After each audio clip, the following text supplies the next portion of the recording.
로마서 1장 1절에서 2절까지의 말씀입니다. 예수 그리스도의 종 바울은 사도로 부르심을 받아 하나님의 복음을 위하여 택정함을 입었으니 이 복음은 하나님이 선지자들을 통하여 그의 아들에 관하여 성경에 미리 약속하신 것이라. 기독교에 있어서 본질적인 의미로서의 복음이란 천국이라고도 불리는 하나님의 나라에 대한 소식을 가리키는 말이라 할 수 있을 것입니다. 다시 말씀드리자면 하나님의 나라와 관련된 모든 것이 넓은 의미에 있어서의 복음이 된다는 의미인데요. 하나님께서 이 세상을 창조하시고 또한 그 지으신 인간을 위하여 창설하신 에덴 동산은 인간에게 있어서는 천국 그 자체였을 것입니다. 그렇지만 인간은 그 지은 죄로 인하여 에덴 동산에서 내쫓기고 말았는데요. 그렇다 보니 에덴 동산으로 다시금 돌아가기를 원하는 인간의 열망은 오늘에 이르기까지 계속해서 다양한 형태로 시도되어 왔으며 또한 여전히 시도되고 있습니다. 그 대표적인 것들이 있는데요. 우리가 새 생명의 길을 함께 공부하면서 살펴보았던 것처럼 그 가운데 하나가 지혜였습니다. 사람들은 하나님과의 단절된 관계를 회복할 수 있는 수단 가운데 하나로 지혜를 생각하였다는 것인데요. 그렇지만 고린도전서 1장 21절은 다음과 같이 말씀합니다. 새 번역 성경으로 읽어드리겠습니다. 이 세상은 그 지혜로 하나님을 알지 못하였습니다. 하나님의 지혜가 그렇게 되도록 한 것입니다. 하나님께서는 어리석게 들리는 설교를 통하여 믿는 사람들을 구원하시기를 기뻐하신 것입니다. 즉 세상에 속한 지혜를 통해서는 죄로 인해 단절된 하나님과의 관계를 회복할 수 없다는 의미의 말씀이기도 한데요. 그러나 여전히 적지 않은 사람들이 의로운 행위를 통해서 하나님과의 관계를 회복할 수 있음을 믿어왔으며 여전히 선행이 신앙생활에 있어서 가장 중심이 되는 것이며 구원의 문을 열 수 있는 열쇠가 될 것이라는 믿음을 갖고 있습니다. 하지만 사도 바울은 디도에게 보내는 편지를 통해 우리의 구주이신 하나님께서 그 인자하심과 사랑하심을 나타내셔서 우리를 구원하셨습니다. 그분이 그렇게 하신 것은 우리가 행한 의로운 일 때문이 아니라 그분의 자비하심을 따라 거듭나게 씻어주심과 성령으로 새롭게 해주심으로 말미암은 것입니다. 라고 말하였는데요. 이는 의로운 행위가 결코 중요하지 않다는 의미는 아닙니다. 의로운 행위라고 하는 것이 구원받은 이들의 삶을 통해서 나타나고 행해져야 하는 것은 분명한 사실이지만 하나님께서는 결코 사람의 의로운 행위만을 보시고 하나님과의 관계 회복이라는 구원을 베푸시지는 않는다는 의미입니다. 뿐만 아니라 그러므로 율법의 행위로 그의 앞에 의롭다 하심을 얻을 육체가 없나니 율법으로는 죄를 깨달음이니라 라는 로마서 3장 20절에 기록된 말씀을 통해서 생각해 보게 되는 것은 사람들이 하나님께서 인정하시고 기뻐하시는 의에 이르기 위해 율법의 행위를 강조하여 왔음을 알 수 있습니다. 그렇지만 율법의 행위만을 강조하는 이들에게 예수님께서 말씀하신 것은 화 있을진저 외식하는 서기관들과 바리새인들이여 너희는 천국 문을 사람들 앞에서 닫고 너희도 들어가지 않고 들어가려 하는 자도 들어가지 못하게 하는도다 라는 말씀이었습니다. 마지막으로 사람들이 하나님과의 관계 회복을 위하여 관심을 갖고 추구하였던 것은 종교의식이었습니다. 간략하게 말씀드리자면 세례와 성만찬과 같은 성례전이 교회에 있어서 중요한 것은 사실이지만 그 자체가 구원을 이루는 방법이 될 수는 없다는 의미인데요. 사도 바울은 고린도전서 1장 17절에서 다음과 같은 말씀으로 구원에 대하여 말씀하고 있음을 보게 됩니다. 그리스도께서 나를 보내심은 세례를 베풀게 하려 하심이 아니요 오직 복음을 전하게 하려 하심이로되 말의 지혜로 하지 아니함은 그리스도의 십자가가 헛되지 않게 하려 함이라. 말씀을 시작하면서 하나님의 나라와 관련된 모든 것이 넓은 의미에 있어서의 복음이 된다는 말씀을 드렸는데요.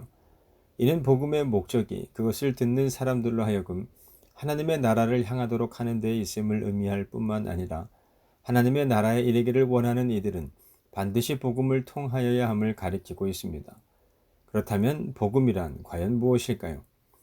이전에 전해드렸던 말씀들을 통해서도 언급하였던 것처럼 복음을 문자 그대로 이해하면 복되고 반가운 기쁜 소식 또는 좋은 소식이라고 합니다. 헬라어 유앙겔리온 역시 기쁜 소식으로 해석되는데요. 영어로는 가스펠이라고 합니다. 좋다라는 뜻의 굿과 소식이라는 뜻을 가진 스펠이 결합되어진 형태의 단어인데요. 그래서 좋은 소식이라는 의미로 사용되지만 한편으로는 그리스도와 그 사도들의 가르침이라는 의미로도 사용됩니다. 그렇다면 여기서 질문해 보아야 할 것이 그리스도와 그 사도들의 가르침을 왜 복음이라고 부르냐는 것이고, 그것이 왜 모든 사람들에게 있어서 좋은 소식 또는 기쁜 소식으로 선포되었느냐는 것입니다. 한마디로 그 좋은 소식과 내가 무슨 상관이 있느냐라는 것인데요. 사실 사도행전 7장과 8장에 기록된 말씀을 통해서 알 수 있는 것처럼 바울이 믿고 따르고 있었던 하나님의 복음이란 다름 아닌 율법이었습니다. 유대인 율법주의자들이 갈라디아 교회에 전하였던 것처럼 바울 또한 율법의 행위를 통해 구원에 이를 수 있음을 믿었던 사람이었고, 구원의 징표로서의 할례를 신봉하던 사람이기도 했다는 의미인데요. 그래서 사도행전 8장에서의 바울은 예수 그리스도와 그가 전한 복음을 선포하였던 스데반 집사가 돌에 맞아 죽임당하게 된 것이 마땅하다라고 생각하고 있는 것입니다. 그리고 그러한 믿음과 확신이 예수님의 가르침을 따르고 전하는 주의 제자들을 향한 위협과 살기로 나타나게 된 것임을 사도행전 9장은 기록하고 있는 것인데요.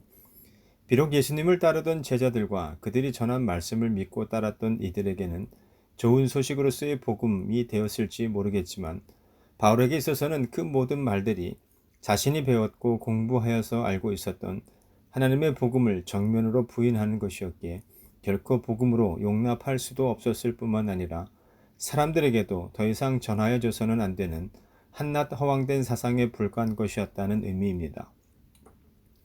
그런데 이러한 바울이 오늘 로마서 1장 1절의 말씀을 통해 고백하고 있는 것은 무엇인가요? 1절의 말씀을 다시 한번 함께 읽어보도록 하겠습니다. 예수 그리스도의 종 바울은 사도로 부르심을 받아 하나님의 복음을 위하여 택정함을 입었으니.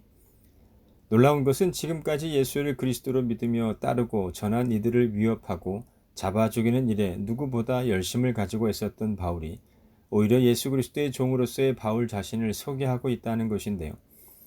그래서 우리가 주목하게 되는 것이 예수 그리스도의 도를 따르는 사람을 만나 결박하여 예루살렘으로 잡아오고자 떠난 그 길, 곧 다메섹으로 향하는 길에서 이루어진 예수님과 바울과의 만남입니다. 사도행전 9장 3절에서 5절의 말씀을 함께 읽어보도록 하겠습니다. 사울이 길을 가다가 다메섹에 가까이 이르더니 호련히 하늘로부터 빛이 그를 둘러 비추는지라. 땅에 엎드러져 들음에 소리가 있어 이르시되 사울아 사울아 네가 어찌하여 나를 박해하느냐 하시거늘 대답하되 주여 누구시니까 이르시되 나는 네가 박해하는 예수라. 창세기 12장 말씀을 보게 되면 여호와께서 아브라함에게 말씀하셨고 아브라함은 여호와의 말씀을 따라갔음을 기록하고 있습니다. 그런데 만일 이때가 아브라함이 여호와를 처음으로 만난 것이라고 한다면 과연 아브라함이 아무런 의심이나 질문도 없이 여호와의 말씀을 따라 고향과 친척과 아버지의 집을 떠나 갈 것을 결정하고 실행에 옮길 수 있었을까요? 지금 나에게 말씀하고 계시는 당신은 누구십니까? 라는 질문이 필연적으로 있어야 한다는 의미인데요. 출애굽기 3장에서 여호와께서 모세를 부르시는 장면이 이러한 짐작을 가능하게 하고 있습니다. 출애굽기 3장 4절에서 모세를 부르신 여호와께서 6절의 말씀을 통해 조상의 하나님이라는 말씀으로 모세에게 당신을 알리시면서 나는 스스로 있는 자임을 밝히고 있는 14절 말씀과 같이 당신이 어떠한 존재인가를 설명하고 계신 장면이 그렇습니다. 만일 이때 모세가 조상의 하나님으로서의 여호와를 알지 못하였다고 한다면 지금 자신에게 말씀하고 계시는 이가 창조주 하나님이 되심을 깨닫게 되기까지는 좀 더 많은 시간이 필요했을 뿐만 아니라 어쩌면 그 하나님의 말씀을 따라 애굽을 향하여 나아가는 것이 불가능하지 않았을까라는 생각도 해보게 되는데요. 이는 노아의 경우를 통해서도 알 수 있습니다. 과연 노아가 하나님에 대한 어떠한 지식도 없이 그저 처음으로 마주하게 된 하나님의 말씀을 따라 방주를 만들기 시작하였다는 것이 과연 가능한 일이었을까요? 하나님께서 모세에게 아브라함의 하나님, 이삭의 하나님, 야곱의 하나님으로 당신을 알리셨을 때 모세가 하나님 배웁기를 두려워하여 얼굴을 가렸다는 것은 자신을 향하여 말씀하시는 존재가 창조주 되시는 거룩하신 하나님이심을 알았기 때문에 본능적이면서도 자연스럽게 취하게 된 행동이었음을 알 수 있습니다. 곧 하나님과 하나님의 말씀에 대한 가르침과 배움의 시간이 없었다고 한다면 노아와 아브라함 그리고 모세에게는 하나님의 말씀을 따라 행하는 것보다 먼저 자신들을 향하여 말씀하고 계시는 하나님을 향한 믿음이 필요했을 것이라는 의미입니다. 이러한 맥락에서 다메섹 도상에서의 예수님과 바울의 만남은 바울이 이전에 알고 있던 하나님에 대한 지식이 자신이 박해하고 있었던 예수 그리스도와 일치되었던 순간임을 알 수 있습니다. 구약의 말씀을 잘 알고 있었던 바울에게 있어서 사도행전 9장 5절 말씀에서의 나는 네가 박해하는 예수라는 말씀은 바울로 하여금 구약에서 모세가 만난 그 하나님을 떠올리게 하였을 것입니다. 모세를 향하여 나는 스스로 있는 자임을 말씀하셨던 그 하나님께서 지금 자신에게 말씀하고 계심을 깨닫게 된 것입니다.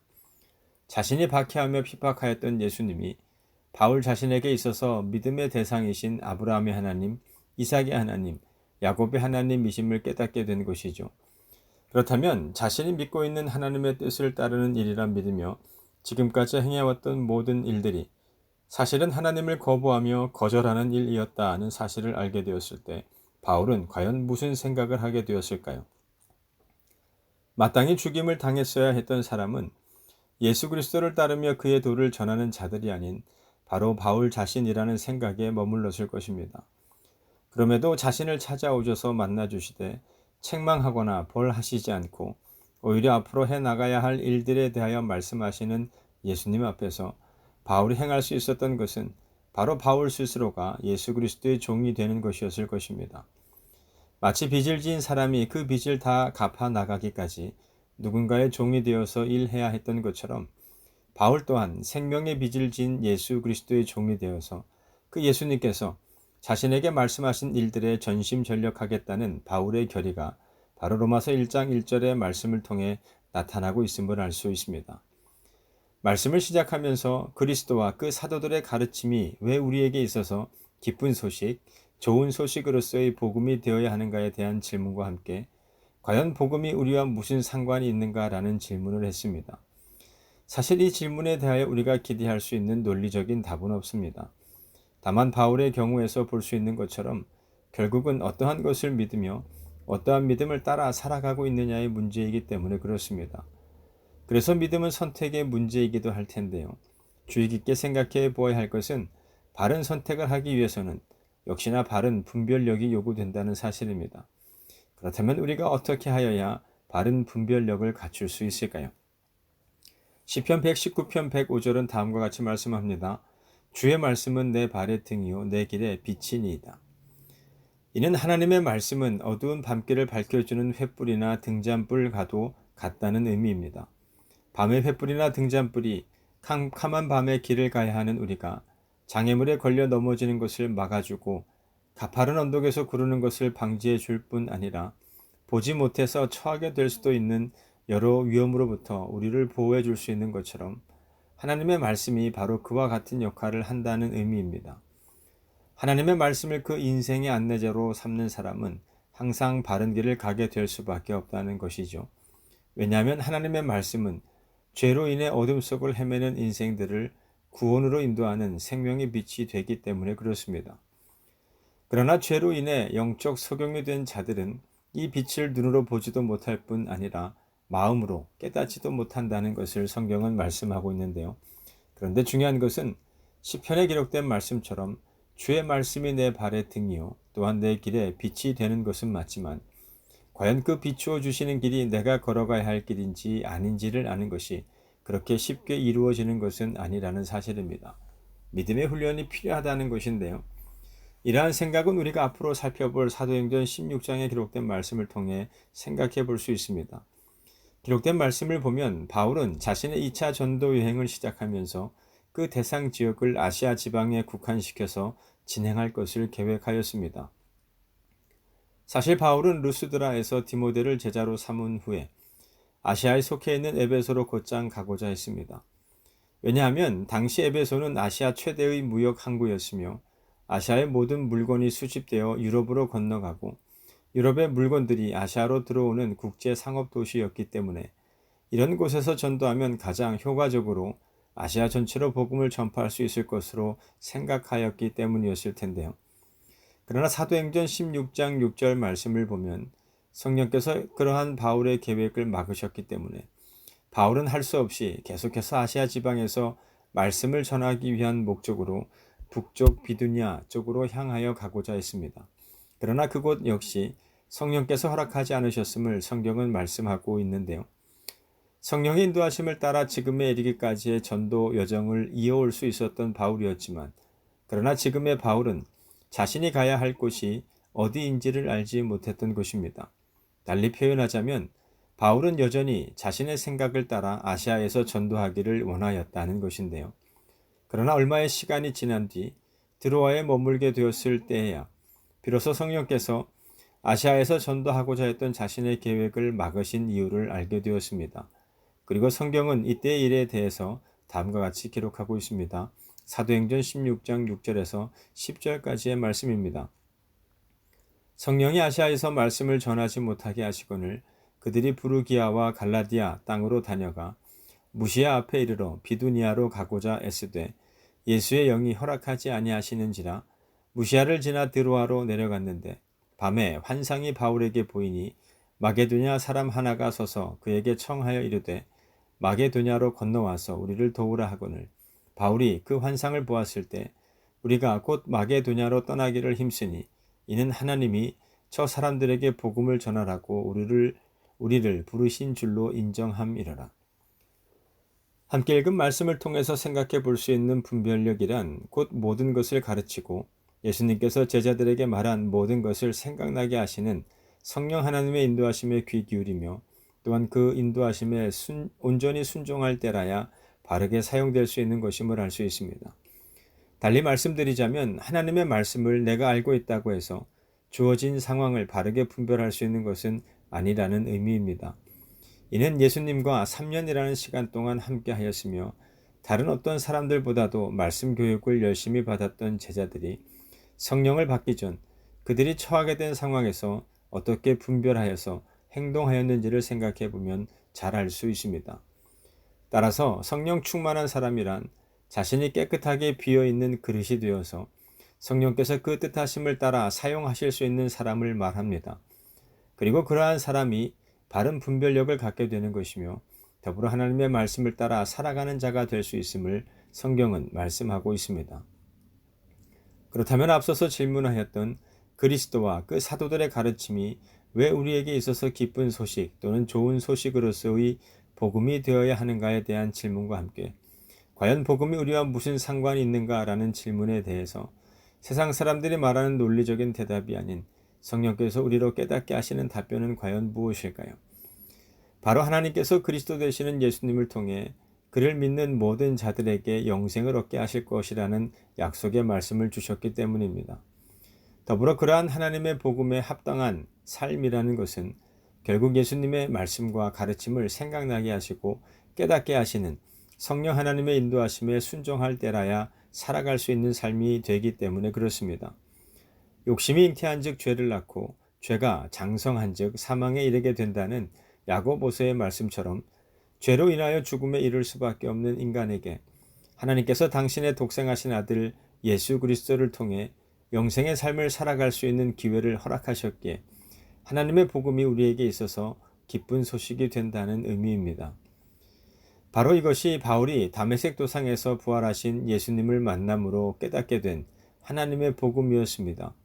그리고 이러한 하나님의 복음으로 말미암아 마땅히 사망에 이르러야 할 존재임에도 불구하고 구원을 얻어 새로운 삶, 곧 예수 그리스도가 주인 되시는 삶을 살아가게 된 것이 너무나 감사하였던 바울이었기에 로마서 1장 1절 말씀에서처럼 예수 그리스도의 종으로서의 자신의 소명의 자리와 사도로서의 사명을 고백하고 있음을 보게 됩니다. 그래서 하나님의 복음을 위하여 택정함을 받았다는 바울의 고백은 자신뿐만 아니라 세상 모든 사람들이 구원에 이르기를 원하시는 하나님의 뜻하심을 깨달았기에 가능한 고백임을 알 수 있습니다. 따라서 하나님의 복음은 분명 죄로 말미암아 사망에 이를 수밖에 없는 모든 인간에게 있어서 기쁜 소식이며 좋은 소식이 됨을 믿는 저와 여러분 모두가 되시기를 바랍니다. 더불어 우리가 기억해야 할 것은 하나님의 복음은 모든 사람들을 향한 하나님의 심판의 메시지가 되기도 한다는 사실입니다. 이전에도 말씀드렸던 것처럼 회개하라, 천국이 가까이 왔다는 예수님의 말씀은 만일 사람이 회개하지 않는다면 불과 유황으로 타는 못에 던져지게 되는 둘째 사망에 처해지게 됨을 성경은 말씀하고 있기 때문입니다. 그렇다면 오늘 여러분들에게 있어서 하나님의 복음은 무엇입니까? 하나님의 독생자 예수 그리스도께서 이 땅에 오심은 우리들 한 사람 한 사람의 마음을 돌이키게 하셔서 그 생명을 구원해 주시기 위해서였습니다.